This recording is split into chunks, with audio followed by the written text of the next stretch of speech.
So good morning. Today we will learn structure of C program. First lecture में हमने थोड़ी सी सी की introduction की थी। तो जैसे आई ऑलरेडी हैव टोल्ड कि अगर आपने किसी भी लैंग्वेज में कुछ लिखना है तो उस लैंग्वेज के ग्रामर्स के रूल होते हैं। तो सेम वे अगर आप सी लैंग्वेज में प्रोग्राम लिखने जा रहे हो तो सी लैंग्वेज के कुछ रूल्स हैं कि प्रोग्राम जो आपने लिखना है उसका फॉर्मेट कैसे रहेगा, जिसको हम बोलते हैं स्ट्रक्चर ऑफ सी प्रोग्राम। तो जब सी के प्रोग्राम में जो स्ट्रक्चर है उसमें अलग अलग सेक्शंस होंगे। कुछ सेक्शंस कंपलसरी हैं, कुछ सेक्शंस ऑप्शनल होते हैं। तो जो कंपलसरी सेक्शन है उनके बिना आपका सी प्रोग्राम रन नहीं होगा। तो सी के प्रोग्राम में जो सीक्वेंस है उसमें से सबसे ऊपर जो हम लेते हैं फर्स्ट सेक्शन, उसको हम बोलते हैं डॉक्यूमेंटेशन सेक्शन। सो डॉक्यूमेंटेशन सेक्शन मीन्स जैसे कि इसका नेम है डॉक्यूमेंट्स बनाना। सो डॉक्यूमेंट्स हम किस लिए बनाते हैं? अपने रिकॉर्ड के लिए, अपने जो रिकॉर्ड पर्पज़ है, ताकि हमारे पास फ्यूचर में ये रेफरेंस रहे कि इस जो हमने काम किया था उसका पर्पज़ क्या था, उसके रिलेटेड हम थोड़ी सी इन्फॉर्मेशन राइट डाउन कर लेते हैं। तो सेम वे सी के प्रोग्राम में भी डॉक्यूमेंटेशन सेक्शन का जो पार्ट है वो सेम ही रहेगा। डॉक्यूमेंटेशन सेक्शन का काम है कुछ भी आप प्रोग्राम के रिगार्डिंग लिखना चाहते हो, प्रोग्राम का जैसे टाइटल क्या है, प्रोग्राम का राइटर कौन है, कब बनाया गया, प्रोग्राम को लिखने का पर्पज़ क्या था, कुछ ऐसी इन्फॉर्मेशन जो आप स्टोर करके रखना चाहते हो जिसका काम जो है एक्चुअल में वो कमांड्स नहीं है, वो सिर्फ क्या है, थोड़ी सी इन्फॉर्मेशन है यूज़र के लिए जो उस प्रोग्राम को रीड कर रहा है उसके लिए।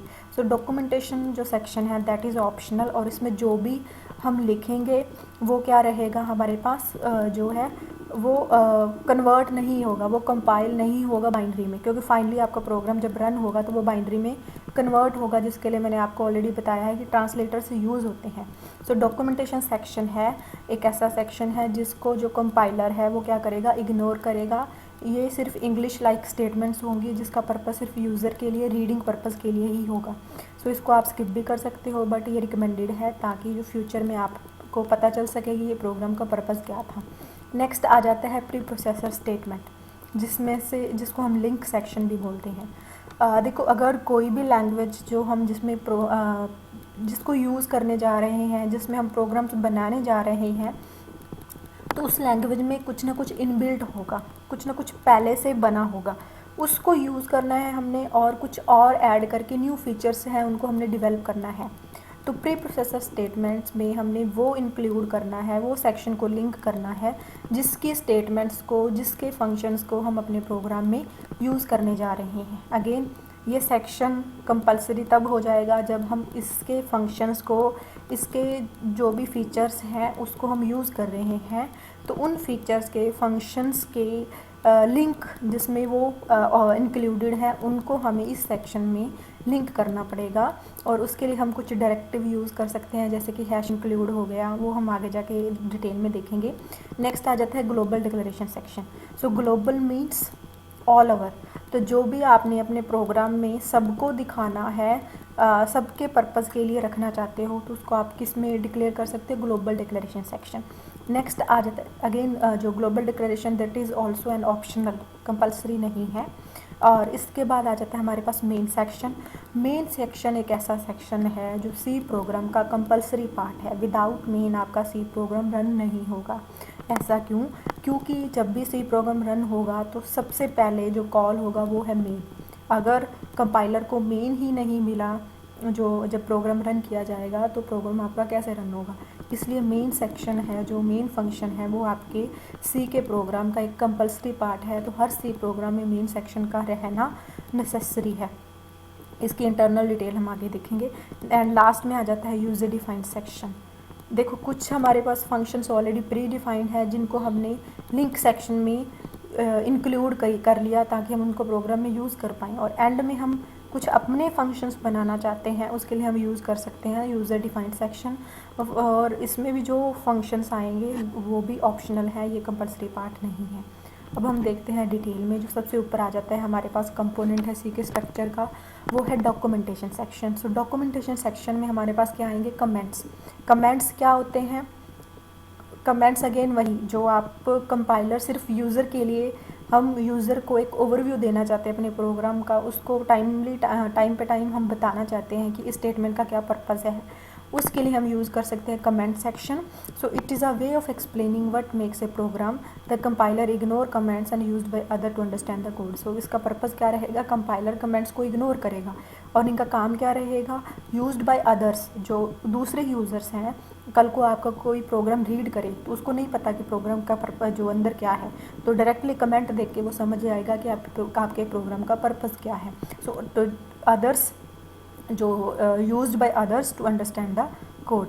नेक्स्ट है जो आपके कमेंट्स हैं वो भी दो तरह के हो सकते हैं। Comment can be in one line, comment can be in more than one line.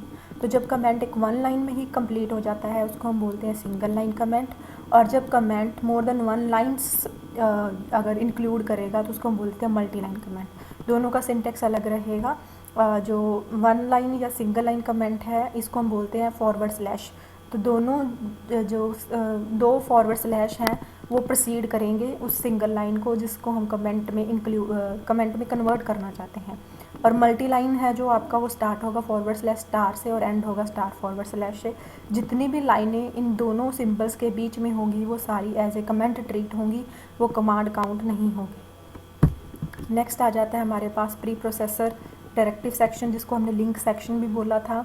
तो इसमें जो भी आपने फंक्शंस या कंपोनेंट अपने सी के ऑलरेडी जो इनबिल्ट हैं उनको अपने प्रोग्राम में यूज़ करना है तो उनकी लिंकिंग यहाँ पे आ जाएगी, जिसको हम बोल देते हैं हेडर फाइल्स, जिसमें हमारे जो भी प्रोग्राम्स ऑलरेडी बने हुए हैं वो स्टोर होते हैं। तो उनको आपको अपने प्रोग्राम में ऊपर इंक्लूड करना पड़ेगा। उसके लिए डायरेक्टिव यूज़ होगा हैश इंक्लूड। क्या डायरेक्टिव यूज़ होगा, hash include. So header file क्या है, एक फाइल है जिसकी एक्सटेंशन रहेगी .h which contain C function declaration and macro definition to be shared between several source files. More than one program में जब आप किसी कंपोनेंट को यूज़ करना चाहते हो तो उसको आपने क्या करना है, उसकी कोई लाइब्रेरी फाइल बना के आपको रखनी पड़ेगी। ऐसे ही जो हम फंक्शंस अपने प्रोग्राम में यूज़ करेंगे उनकी जो हेडर फाइल्स हैं वो ऑलरेडी बनी हुई हैं, तो आपने सिंपली क्या करना है, उसकी हेडर फाइल्स को ऊपर जो प्री प्रोसेसर या लिंकिंग सेक्शन है उसमें इंक्लूड करना है।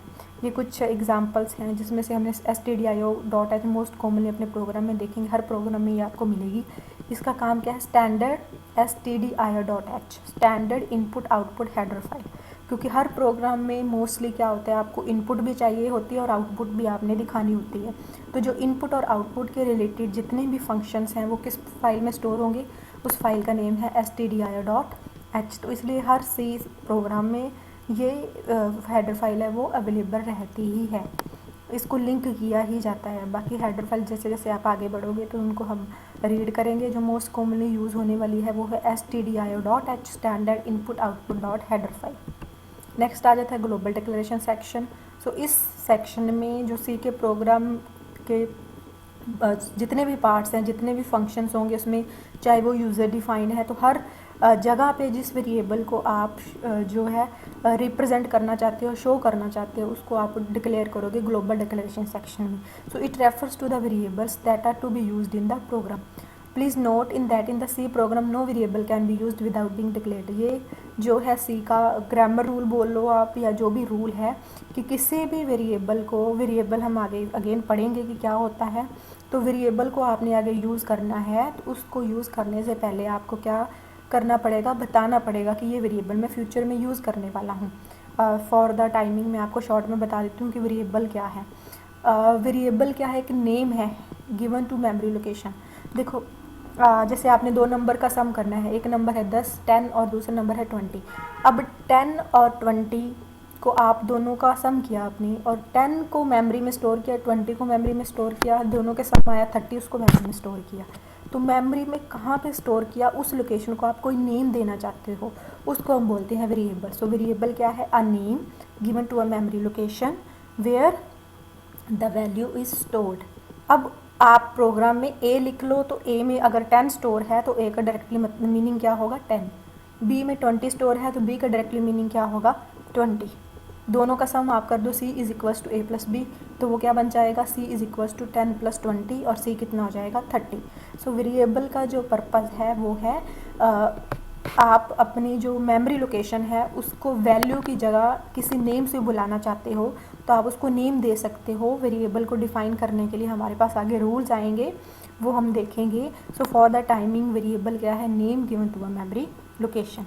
सो ये जैसे कि यहाँ पे ए है हमारे पास, वो क्या है, एक वेरिएबल का नेम, और ये क्या है, उसकी डेटा टाइप। डेटा टाइप क्या बताती है, जैसे अब देखो हमारे पास जो नंबर्स भी अवेलेबल है, कैरेक्टर्स भी अवेलेबल है, अल्फ़ाबेट, जैसे कि आपका नेम हो गया, वो क्या है, जो नेम क्या है, कॉम्बिनेशन ऑफ कैरेक्टर्स। ऐसे ही हमारे पास डेसिमल नंबर्स भी आ जाते हैं, जैसे कि 1.23, ठीक है। तो जो आपने वैल्यू स्टोर करनी है, आपको बताना पड़ेगा कि वो किस टाइप की है। तो इंट मीन्स इंटीजर, इंटीजर जैसे कि 1 2 3 4 5, ये सारे क्या है, इंटीजर। तो इसमें डेसिमल नंबर स्टोर नहीं हो पाएगा। आपने उस लोकेशन का नेम दे दिया ए, आपने बता दिया कि उस लोकेशन पे क्या स्टोर होगा, उस लोकेशन पे स्टोर होगा एक इंटीजर वैल्यू। एंड नेक्स्ट आ जाता है आपके पास मेन मेथड डिक्लेरेशन। सो जो मेन मेथड डिक्लेरेशन है, that is a compulsory part.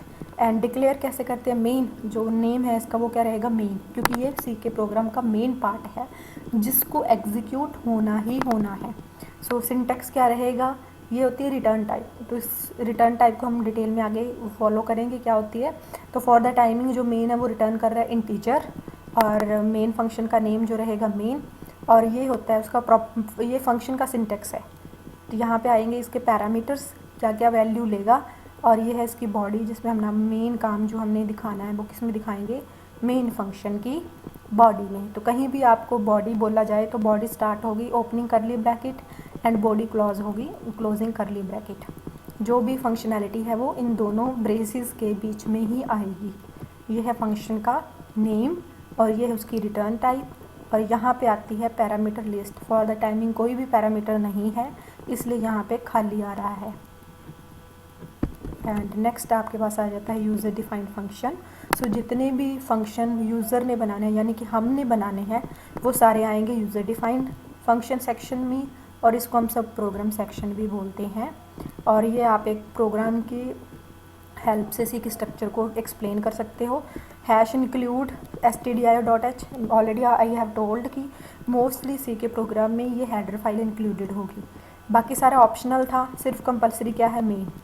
ठीक है, ये कंपलसरी क्यों है, क्योंकि मैंने यहाँ पे प्रिंट एफ को यूज़ किया है, इसलिए इसको भी हमने इंक्लूड करना पड़ेगा। और जो नेक्स्ट है वो है मेन। मेन का सिंटेक्स हम ऑलरेडी देख चुके हैं। यहाँ पे मैंने एक और वेरिएबल डिक्लेयर किया है ए, उसकी डेटा टाइप रहेगी इंट, क्योंकि इसमें सिर्फ इंटीजर स्टोर करेंगे। इक्वल टू से हमने इसको वैल्यू असाइन कर दी और बाद में इसको हमने प्रिंट कर दिया। ठीक है, जो इंटीजर को प्रिंट करवाने के लिए हम यूज़ करते हैं %d। क्या प्रिंट करवाना है, ए, तो यहाँ पे 10 मेरा है वो प्रिंट हो जाएगा, और रिटर्न जो मेरी रिटर्न टाइप इंटीजर है तो मैंने रिटर्न 0 कर दिया। जो फर्स्ट है वो है हेडर सेक्शन, नेक्स्ट है मेन सेक्शन। मेन में हमने ये डिक्लेयर किया वेरिएबल, ये मेन की बॉडी का पार्ट आ गया और ये मेन की रिटर्न स्टेटमेंट आ गई। So this was all about the structure of C program. So please go through this structure and let me know if you have any doubts regarding it. So thank you so much.